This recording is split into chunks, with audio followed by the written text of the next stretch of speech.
Hello, thank you for everybody that's come out and for everybody that's been able to join online. We have quite a few people online, and I know there's probably still some people that are showing up in person a little bit late. But thank you for everybody coming. My name is Troy Dempsey. If we haven't had the privilege of meeting, I'm Dan Dempsey's brother. And I just wanted to kind of start us off and go over what we're going to be doing today. So to start off, we wanted to read just a passage from the Bible that we thought would be reassuring to people and is reassuring to us as a family. In 1 Thessalonians chapter 4, verse 13 and 14, it says, "Brothers and sisters, we do not want you to be uninformed about those who sleep in death, so that you do not grieve." He called Dad. He's trying to join online. I've got it, yeah. Okay. My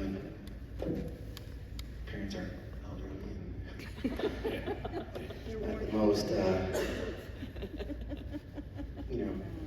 no one's going to hire him as an IT department head. So, but he's trying to join online, but we're also recording it as well. So, let me start over. So, it says, "Brothers and sisters, we do not want you to be uninformed about those who sleep in death, so that you do not grieve like the rest of mankind who have no hope. For we believe that Jesus died and rose again. And so we believe that God will bring with Jesus those who have fallen asleep." And I think that summarizes the way that our family feels. And there's probably been a few people that are wondering how the family is doing, and I would say that we're doing quite well with the circumstances because we have a very strong faith that we're not going to see Dan for a little while, but we will see Dan again, and that makes a big difference to all of us. So I hope that you also have that understanding. But what we want to do today is just celebrate Dan and Michelle's life, and really just tell stories. So really this is just one big eulogy by a lot of different people. We're not going to have a pastor speak or anything like that. My brother will close us with some words about what Dan believed and what these things meant to him. But we just wanted to really open up this time so that anybody could speak, and we really want to encourage you to speak and to share all the stories. Maybe not the really bad stories, but and it's hard to sometimes think of just one story, and I mean, I've got so many things that I remember about my brother, some bad things, like I got my tooth checked because he was showing me how to do a proper baseball swing at me, but I mean, I also know like he was like one of the most funny people that I've ever met, and he was a lot to live up to as a big brother, because people would always be like, well, you're almost as funny as your brother, or the teachers at school like, oh, you're Dan's brother. But I mean, it was, I don't think I ever beat him in a game because he was always better at me. I played chess a bunch of times with him. I remember when I was a little, we played Monopoly, and I had the electric company, and I just landed on Waterworks, and I'm gonna buy Waterworks, and Dan says, "Oh, you don't want to do that." And I'm like, "What? I own this one, so it wouldn't be better to have both." And he said, "Well, just look at the picture. You see the water dripping, it's leaking. You don't want to buy it if it's not." So he always had my back. But just so many stories of Dan, and to a degree, like I've been looking forward to this because I know that there's a lot of good stories that everybody has about my brother, because he was a very good person, and he meant a lot to a lot of people, and I don't know, I don't want to take up all of our time, so I'd really kind of encourage you guys to think about what you would like to start with. So as you're doing that, I'm going to introduce my mother and I guess bring the microphone over to her. Maybe we can do this Donahue style, I don't know, but at least for my mother.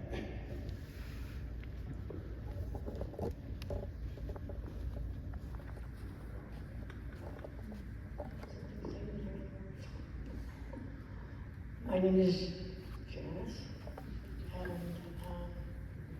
my husband and I have been married for 57 years, and just the day before we found out about this, we had our 57th anniversary. And, you know, you think things are so terribly sad sometimes, but this past week has been so filled with blessings from God that I can't even count them all. He's done wonderful things, and our family's been together, and we laughed a lot because Dan was funny. You know, we have loved a lot because we all love each other so dearly. And these things are precious to me and take me through every day. And he was, as a child, sometimes difficult because he was so different than most people. When he was about 4 years old, we took him to the dentist, and he sat in the dentist chair, and the dentist drilled in his tooth, and the dentist, I was in the room with him, and the dentist looked at me, and he went back and he drilled enough more to take care of it and fill the tooth, and just sat there like nothing was happening. So we went out and met my husband out in the lobby, and the dentist said, "I can't believe this, that had to hurt," and he didn't move. So now you know why he never went to a dentist again. He loved animals and brought a few home, and he loved people, and he loved to laugh, and sometimes it got a little out of control. Occasionally my husband would just get up and leave the dinner table because the laughter was just more than he could handle. There was so much going on. So yeah, he was a lot of fun. And I hope that you're thinking about something to share too, because there's a lot out there, and we love, that would be the biggest blessing to our family, is if you would share some of those. Those two. Regina? Oh, okay. Introduce yourself. Film so my name is Regina. I am the twin to my older brother. We were not actually born at the same time, but we went to a couple of different colleges. I posted online the same story that often people would ask us if we were twins, and so we would say, yeah, we're twins. And then I would say, but he's just born 2 years before me, because we always did everything together. And I think to a certain degree, my little brother Troy got a little upset at it because he wanted to join with us, but we were always off on our own, doing our own thing. My brother was very smart, he was very kind, and so it was a comfort to me to have him with, you know, doing something as scary as going to college. We had a lot of fun horsing around. I remember our worst fights were over the remote control for the TV. He would want to watch something and I would want to watch something else, but he was a good big brother to have. And so I didn't really prepare a whole lot. I didn't think I was speaking. So if there's someone else that would like to come up and speak, or we can bring the microphone to them. Oh, Julie's going to speak.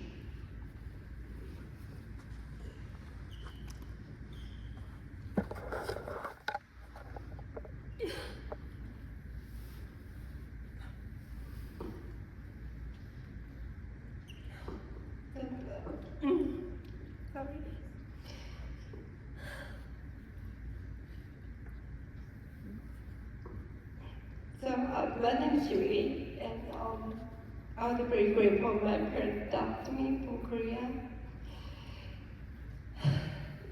My sister and I grew up very young as a teenager. My mom always make us do the same thing together and dress up as a twin. And like, we must really not like that. Didn't like our mom dressed as a twin. But because we are 1 year difference our age, and she was a really good sister to me. And until she moved very far away moved to California to Missouri. But I've never been to, but even though my sister and we didn't have a lot of connection, but always texting her and always wishing her happy birthday to her, and knowing that she always loved people and she loved her cats. And I'm really grateful that you guys are always here to celebrate my sister and dad put their life to heaven with, that she is with my mom and dad. So, thank you.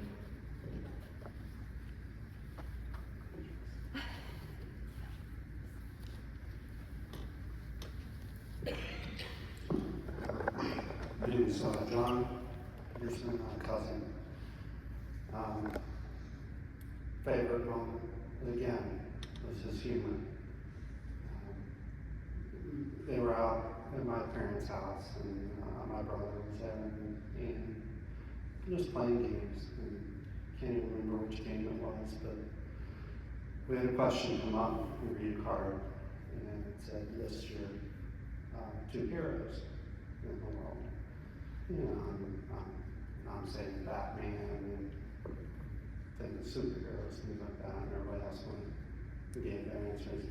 We get to Dan, and he goes, the man who invented cheese and the man who put it in a can. So he has never laughed so hard in my life. He was always a joy. It was just a fun, precious memory.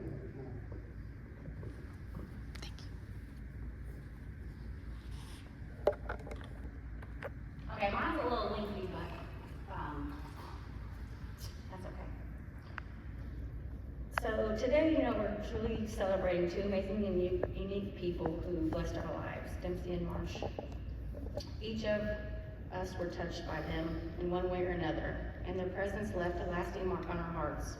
I had the privilege of being both of their supervisor at one point in time, and I can tell you it was truly an honor to walk alongside them and to share in so many memories. Dempsey was never in a hurry to get anywhere.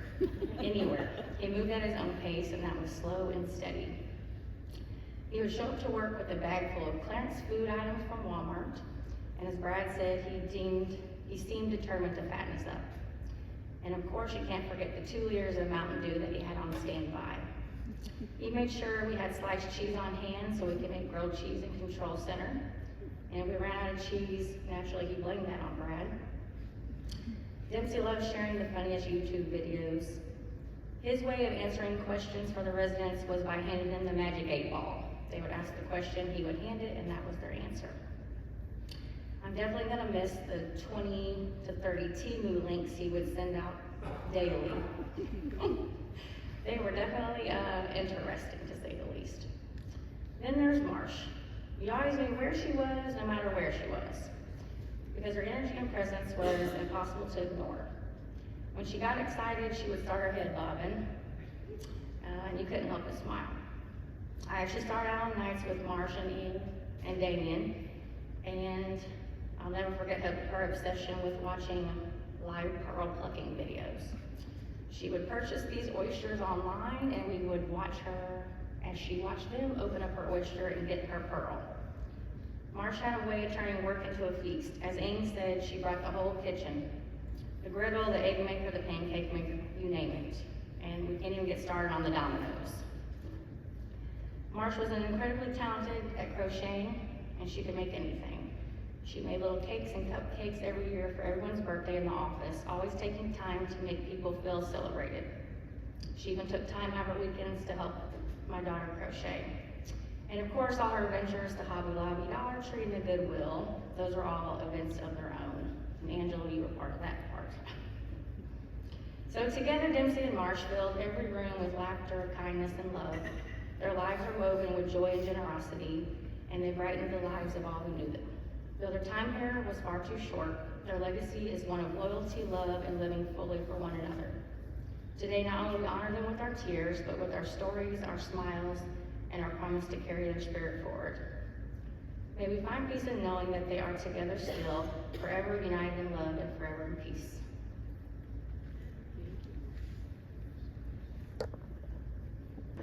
Both, because I can't reach. So there is nothing more awesome than those two. I think it's a testament to everybody that's in here. We all worked really closely with both of them. They were one and the same. They were different, but yet the same. Dempsey, like Stephanie said, never was in a hurry for anything. And that was true. But you also could always depend on anything that he was gonna do. He may take his time getting there, but every one of us could depend on Dempsey.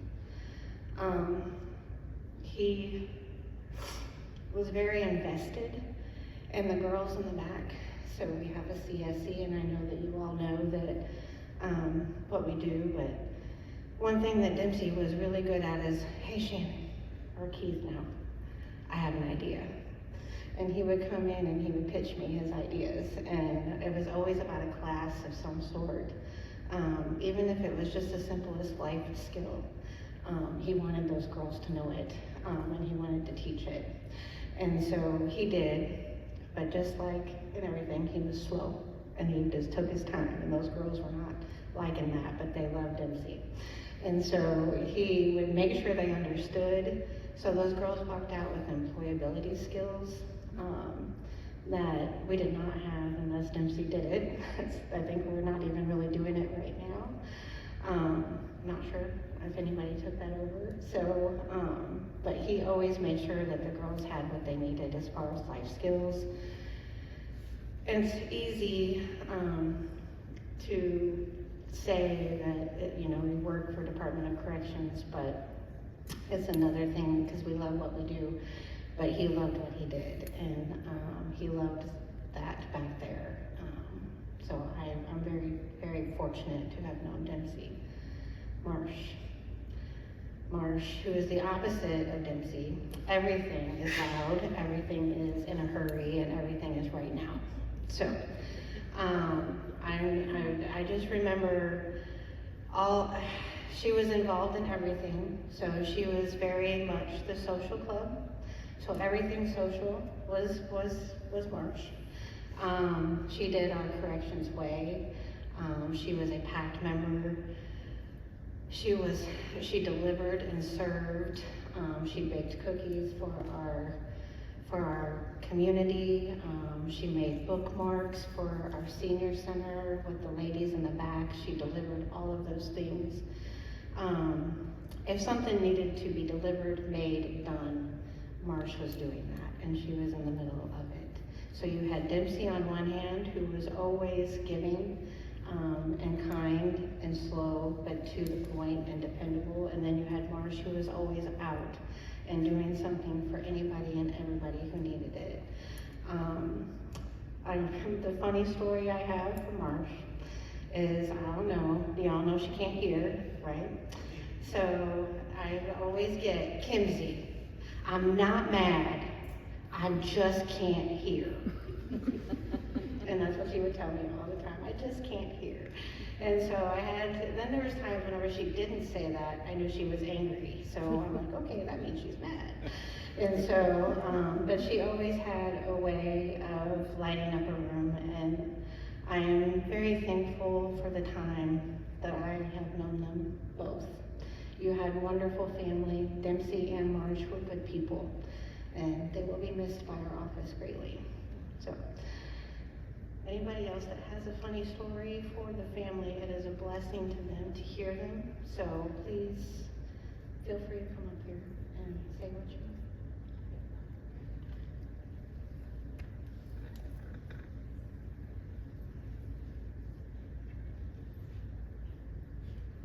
My name is Demetra Knighton. I'm gonna share a story from when they both worked in custody with me before they came over to PNP. Dempsey was my supervisor for a year and a half, and we both worked overnight shift, and he knew that I was not a person that liked to get out of bed. He'll come in and he'll bring me the jumbo snacks of Apple Jacks, because he knew I loved Apple Jacks. And Marsh will come in and she'll scream at me to smile. Smile, smile, smile. He brought you Apple Jacks. And he'll slowly say, don't listen to her. She didn't take her meds this night. and we'll laugh. And then he'll say, but I did bring you Apple Jacks, so hopefully you'll smile later on tonight. But I thought I'd share that from the custody side of things from when they worked in custody.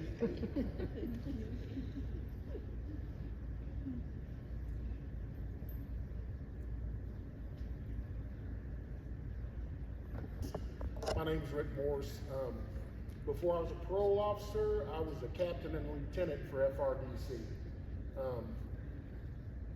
I can't tell you 3/4 of the things that Dempsey and I did for legal ramifications. It's going to be bad if I was to tell all those stories, but I will tell you this. The guy was dependable and he was absolutely solid. Witty, smart.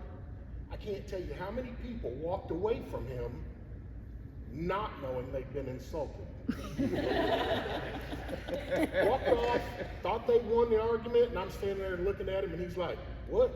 And I'm like, what do you mean what? You won that, and you don't even know it. He goes, that's the funny part, right? And I go, yeah, I guess that's the funny part. So he and the lieutenants out there would argue. There was a couple of Marines, a couple of Army. That thing, it went on for years over who had it worse, the Army or the Marines. I don't think there was ever a winner. Well, occasionally, but then it just started up the next day. I will say this, one of the most important things for a supervisor who, as crazy as it sounds, you have to run to the fighting and the blood and all the stuff that's happening. You have to run that direction, where everybody else is wanting to run the other way. So we take off running 3 or 4 times. I remember this time outside of dining room 1 and 2. We had to run into housing unit 1. Me and Dempsey and I know 5 people left that dining room to head into dining room or housing unit 1. We went in the wing. I turned around to look at Dempsey and it was just me and him. And I said, where'd everybody go? And he went, I don't know. I said, well, all right, let's do this.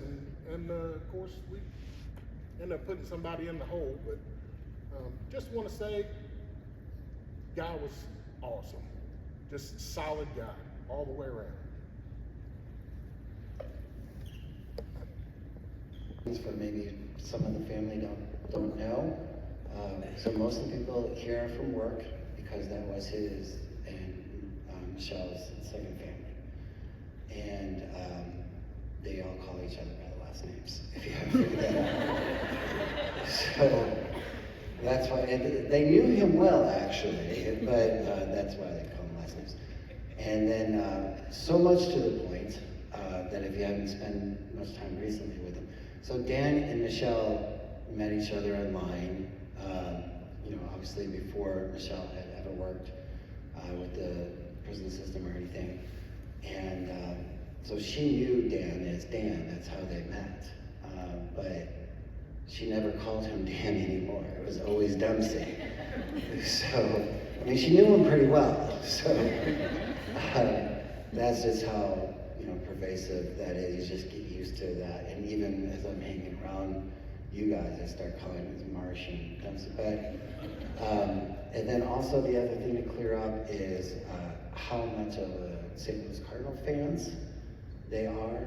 So it's not a mistake. You didn't walk into a St. Louis Cardinal, fan club.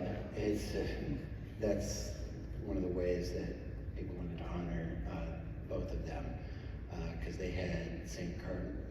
Louis Cardinal stuff everywhere. Anyway, so I bought you more time to think about what you want to say. So come on up.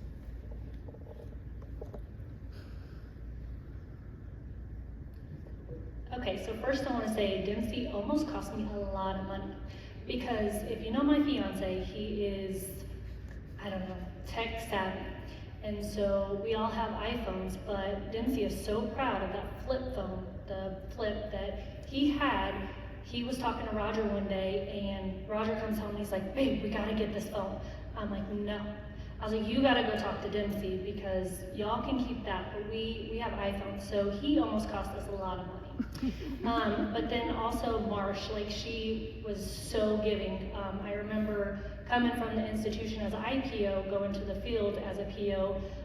We had the Christmas party, and I even kind of made Barb, which is a DA, kind of mad because me and Marsh and there was another PO that we kind of formed an alliance because there was some cupcakes, and I'm like, oh my God, I want these cupcakes because they were homemade and they were carrot cake. And so Marsh, she got her name, she got it in the cakewalk, and so she got those cupcakes and she said, here, welcome to the field.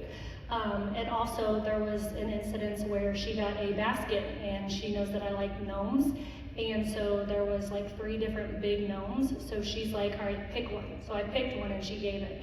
So I still have that gnome in my house today, but they both were very giving people.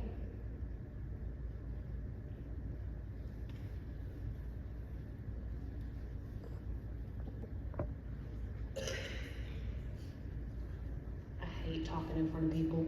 I hate it. My name is Vanessa Miller. I worked with Dan and Michelle at the CTC with the probation parole officer. First of all, it's a blessing to be able to be part of their thing, so thanks for inviting that for us. Dan, I didn't really work on the CSC side much, but I did interact with him several times, and I will tell you my funniest punchline, and he's probably used it on all of us when we had to go interview a client at the jail. We have a sign-in, sign-out, check-out board, so when we go somewhere, we put on there if we're going to the jail, we put on there that we're going to the jail. And every single time, I would tell them, okay, I gotta go interview a client at the jail. And Dan would be like, okay, well, call me if you need bail money, I'll come get you. And of course, I'd come back, and every time, Dan was like, well, I guess you didn't need to be bailed out. No, here I am. His humor was very spot on most of the time, very quiet guy. I didn't know how to take him at first, but I would chalk him up to being your old school corrections stand mill guy, there for you all the time, very quiet, but when he said something, it was either funny or pretty cool kind of thing. So I really appreciated working around him. Michelle, I worked more with her. I come from the prison side, so I didn't work with her at the prison. I did all my time at other places.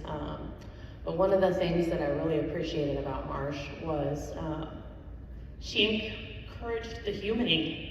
And I know that sounds weird, but I would go in there and sit with her, and I would vent and I would talk, and she would just encourage that. She was there for a lot of people where we just talk. And sometimes after I get done talking, I'd be like, that probably sounds horrible. And she would, girl, no. She would tell you that it's okay to feel that way. It's okay to be mad. It's okay to be happy or sad or not like something. And like so many of you have already said, she's had such a giving heart. I feel like they both are like the poster children for acts of service for public servants. And not only with the community of Missouri, but they were like that with their fellow co-workers. So they were great people. I will miss them both.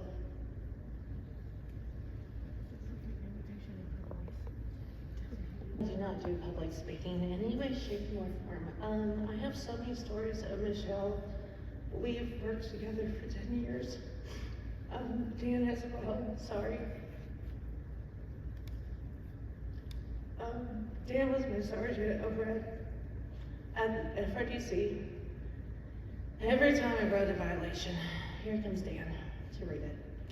And I'm like, shit, I'm just, excuse me. I'm like, I'm gonna miss my lunch today because here Dan's gonna coach and guide and try to make them understand the errors of their ways. And Dan he would coach, he would guide, and he would try to make them understand the error of their ways. Dan always had my back 100%, no matter what it was. You know, he was wonderful. I always saw the reserved side of Dan. He was funny, but he was very reserved, and he would always guide. I'd go in control center, I'd say my piece, and Dan's like, well, you could look at it this way. Yeah, good, thank you. I needed to hear that, you know?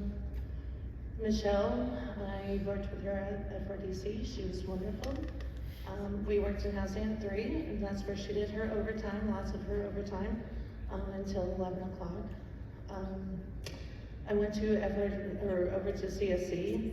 Michelle opened her arms to me the minute I came over, and no matter what I had to say, no matter how it came out, she's like, girl, I got you. Like, now you got a problem, let's find the plan. And that was Michelle. She's always gonna find the plan of the plan and strategize and figure it out and help guide you. So I'm gonna miss them very much. And she was always so giving. She makes everything for the office. And every time she made stuff for the office, she also included making stuff for my son. I'm going for knee surgery, and Michelle and Dan was gonna come over and teach me how to play Minecraft. And so in the process of getting ready for knee surgery, I'm like, I gotta make the house, I gotta do this, I gotta do that, I gotta have room for all these people, and you know, whatever. And so it's been tough, but they're in a good place. So thank you.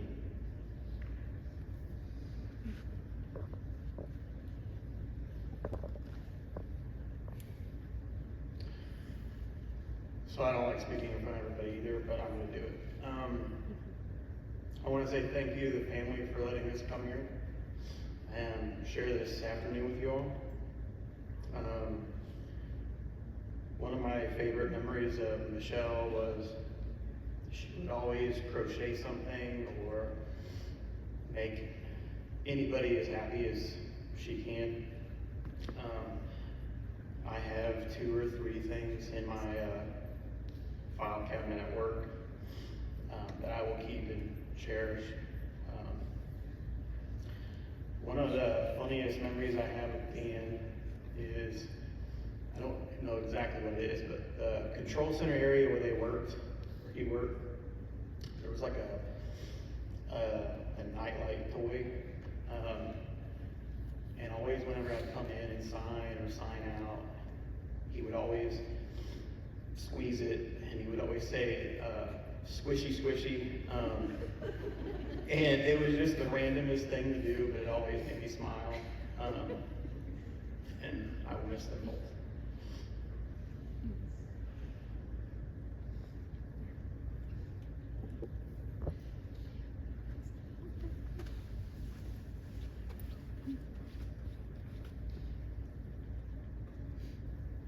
So I'll share a couple of funny family stories that I thought about now that I'm not on the spot. So there's a legend in our family. It was before me or my other brothers were born, but my father was a pastor in a small church in Iowa, and my brother was 2 years old.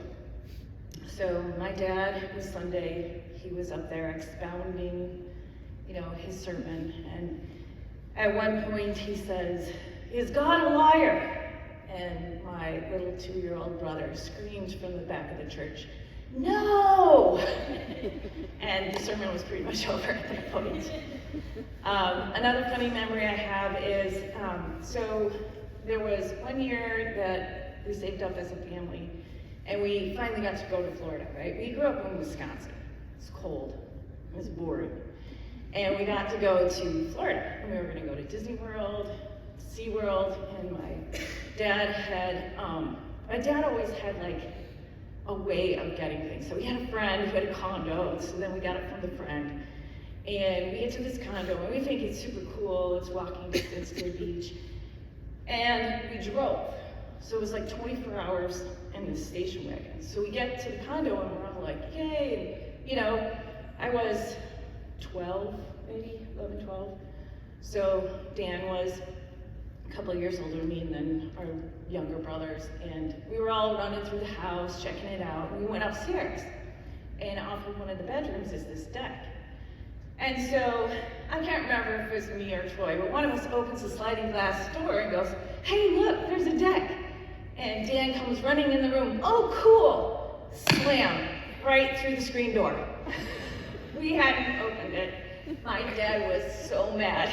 He's like, no, I gotta fix it. Now I don't know where to get the screen and all that stuff. So we were always getting into some kind of shenanigans, but I think ever since Dan was born, he has loved funny things and being funny. I can see that happening.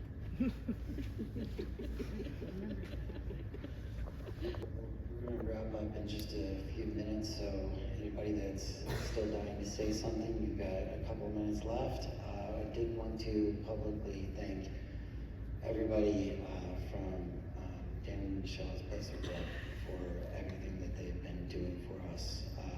It's really been a huge help to us, and at one point they asked if they could rent a U-Haul and move the stuff that salvageable from the house into the U-Haul to keep it safe. And they had, I don't know, like half a dozen people or more for hours out there filling up that U-Haul without being asked. And it's just, you know, super helpful, but just such a great sense of comfort that they had such a wonderful community around them. But yeah, just a couple more people or so, and then my brother will finish.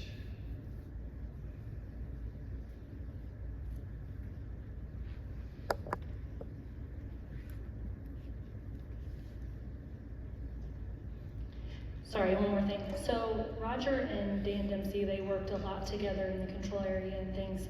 And Roger was telling me one day he was, talking, and I guess there was a boy getting attacked by a shark and the parent swimming away. And Dan agreed and acted like he was the parent swimming away, saying, "F that, we'll just make another." So that's just things that him and Roger would talk about. But then also Marsh. So Roger had taken my son Zayden, he's 5, to the CSC, and Michelle was there. And so Michelle gave him a little mushroom, and it's about yay big, and you can like unfold it and things. And Zayden to this day still sleeps with that mushroom, and that's just the person that she was. So.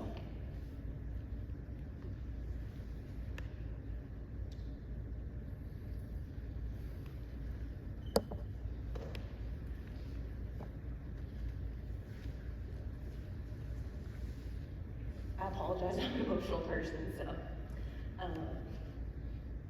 no stories come to mind, but I just remember getting the call at 9 o'clock last Monday morning about what happened, and I just kept thinking, this can't be true.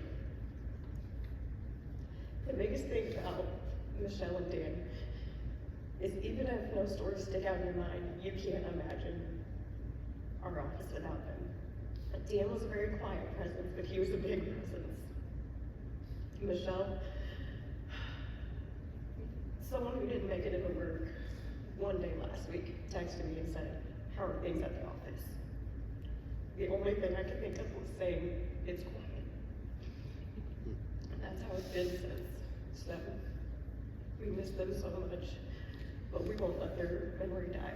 We're gonna keep caring for each other We're gonna try to bring up the loudness in the office, but I know it's never gonna be the same, but we miss it.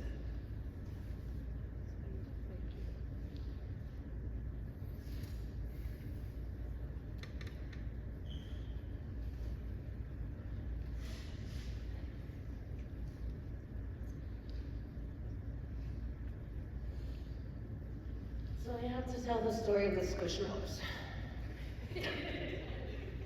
I have to tell the story of Squishmallows. My son had ended up getting grounded, and we were supposed to go to Columbia and pick up these Squishmallows. And one was a bunny, and one was a butterfly. And he ended up getting grounded. He was grounded for quite some time. And Easter was coming, and I reached out to Michelle, and I said, hey, I said, you know, there's these Squishmallows in Columbia. I can't get there, or else Matthew's gonna know what I did, but I'm thinking the Easter Bunny could give them to him. Is there a way you can make this happen? And she said, of course, I got you. Anyway, so she went to Columbia and she got these Squishmallows, and she said, this one's for Matthew, which was the bunny, and this one's for your Easter basket, which was the butterfly. I'm like, I am 40 years old. What am I gonna do with a Squishmallow? Like, seriously. So, all this happened last week, and I told Matthew, I told him the story of the Squishmallows, and he's like, but the Easter Bunny brought them. So I said, actually, the Easter Bunny couldn't find them. And so Michelle picked him up, and he said, he said, the butterfly's yours. Michelle meant that for you. And so he put it on my bed with my Peep, so I could go to sleep at night. And now I just sit there and pet my Squishmallow at 41 years old.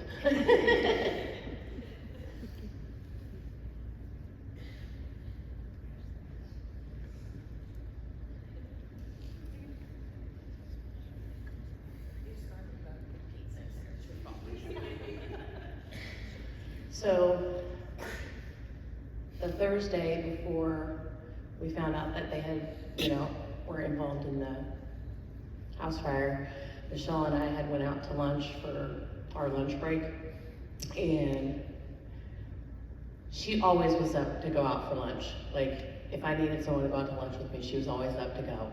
And it was always Mexican. We both like Mexican food, and we both like chips and queso. So I hope that she gets all the chips and queso that she wants, and I will cherish that last lunch break and the conversation. And I'm going to share one thing that we had that she said. I won't say what we were talking about, but I just encourage everyone to be kind humans. That was her thing. It doesn't matter what you believe, just be a kind human. And I really think that she exuded that to everyone that she knew.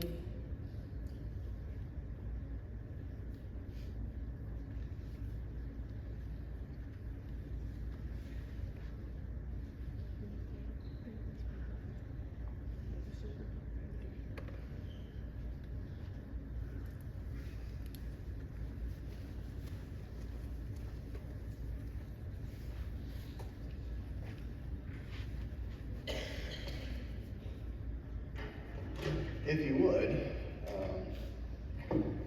join me in singing just the first chorus, first verse of Amazing Grace, even a cappella.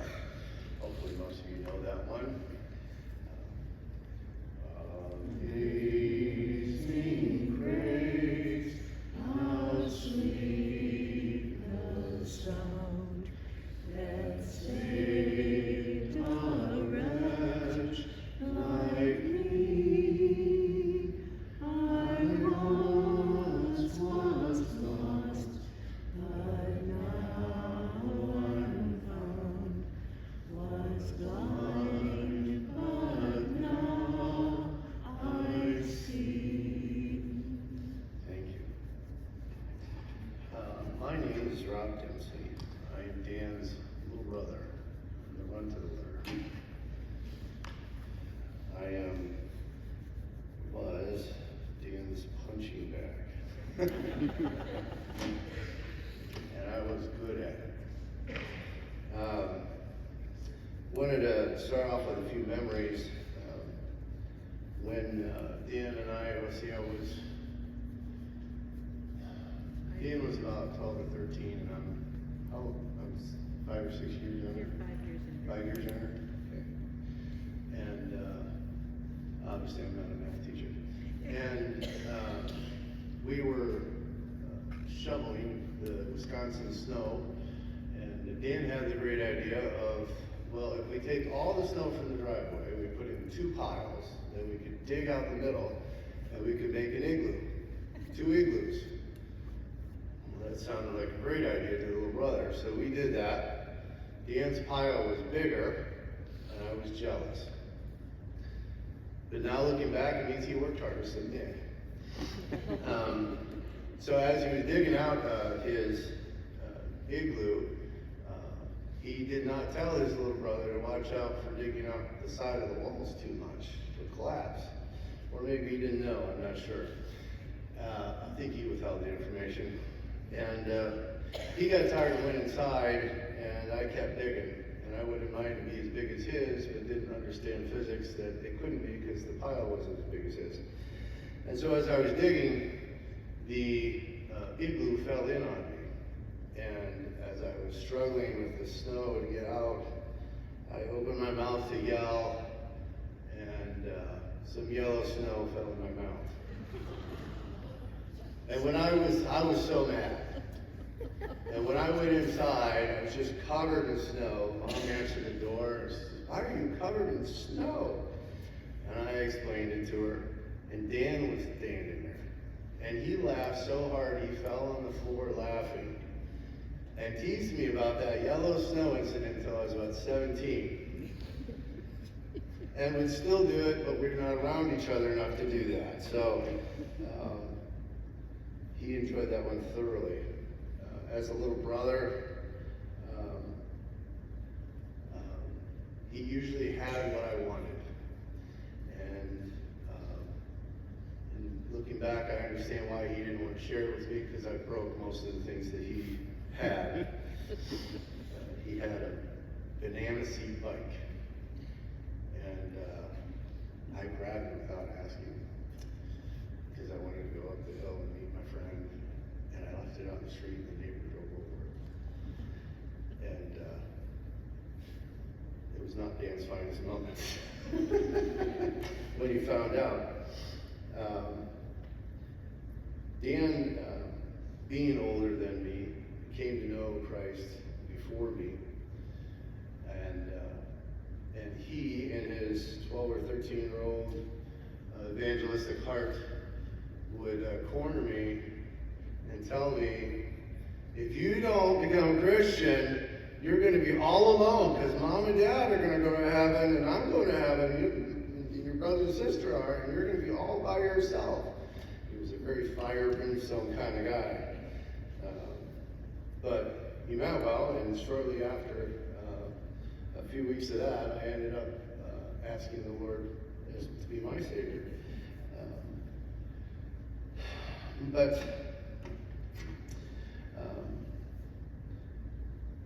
I find it interesting how many people don't think about the most important question of their life.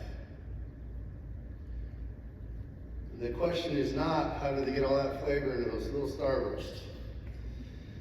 The question is not, why are there so many dimples on a golf ball?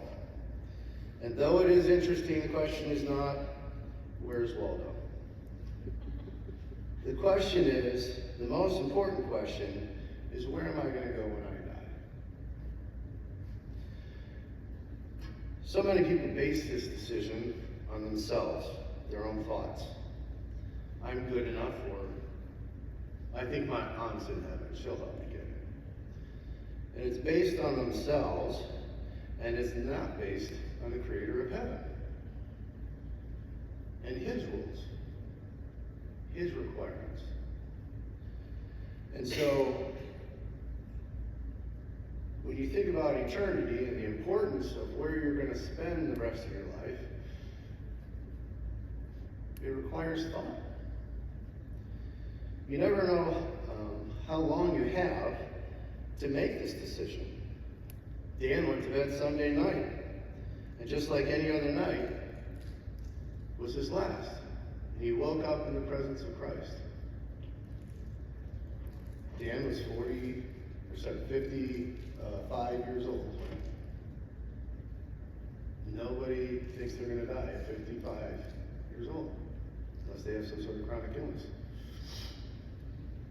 Tomorrow is not granted, any of us. So let's take a quick look at what God's Word has to say about this. I forgot to bring my Bible. Lori, would you come open this out real quick for me? Fortunately, I have a Bible out back there.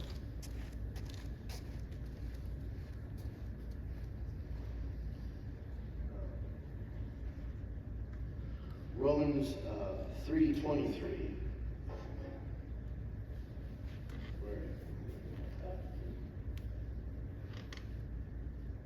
Says, for all have fallen and fall short of the glory of God. John 14:6. Meaning none of us on our own can make it, thank you, Jude, can make it to heaven on our own. It requires Christ to make it to heaven. And because only Christ is good enough. John 14:6. Jesus says, I am the way, the truth, and the life. No one comes to the Father except through me. There is no way. There's no option B. Imagine with me the scenario, or parable if you'd like to say. Imagine Dan is standing at the gates of heaven, and there's a scale in front of a line of people.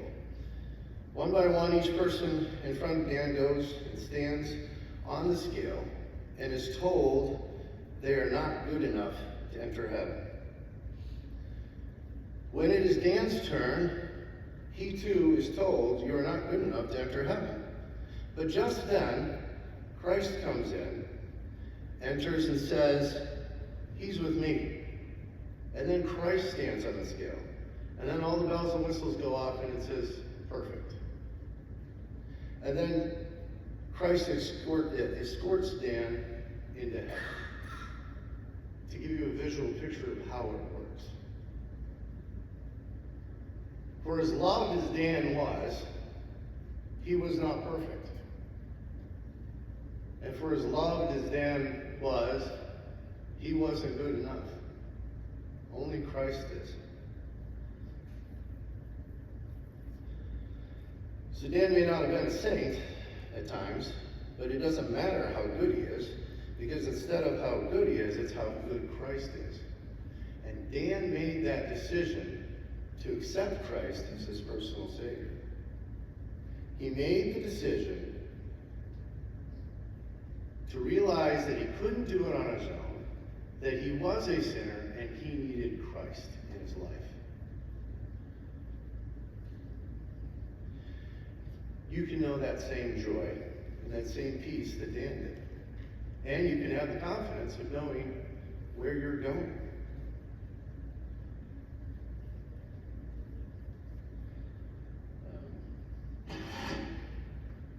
Boy, I wish I brought my Bible.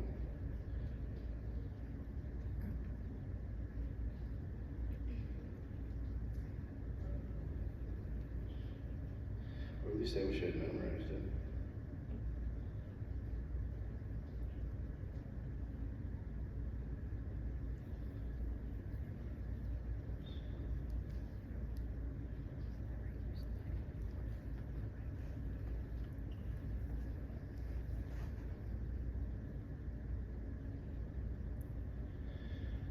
Romans says, if you declare with your mouth Jesus is Lord and believe in your heart that God raised him from the dead, you will be saved. This is not rocket science. This is pretty simple. If you confess with your mouth that Christ is Lord, that God raised him from the dead, you will be saved. Now, is there more to it? Yes. Don't worry about that right now. God will do that work in your heart, and He will teach you how to become more like Him as time goes on. The thing you have to remember is that you can't do it on your own, and that you have to admit to God, I need you. And then follow Him.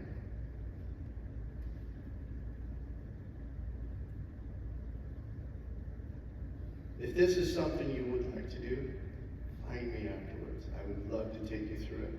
Any one of the family members would love to take you through it. And if you have done it, love to hear about that too. And if you need help finding a church in your area, I can help you with that too.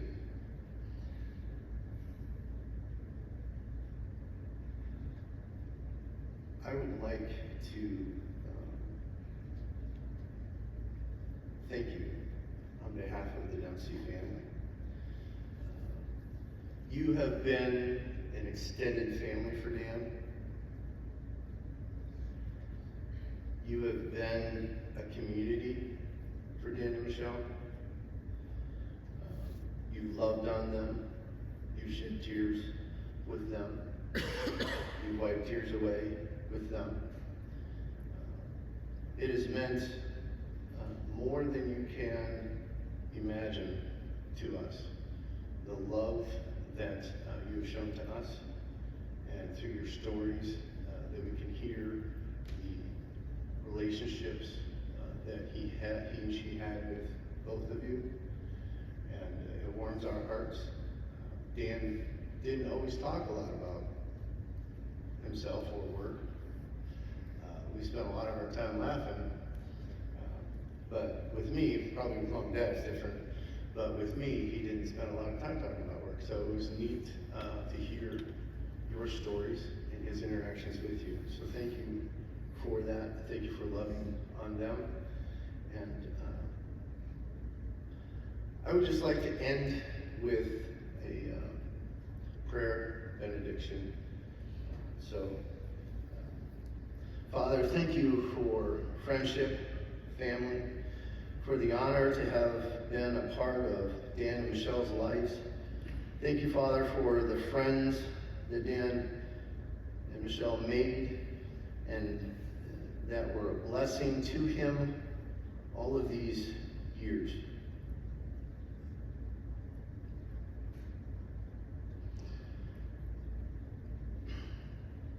Lord, bless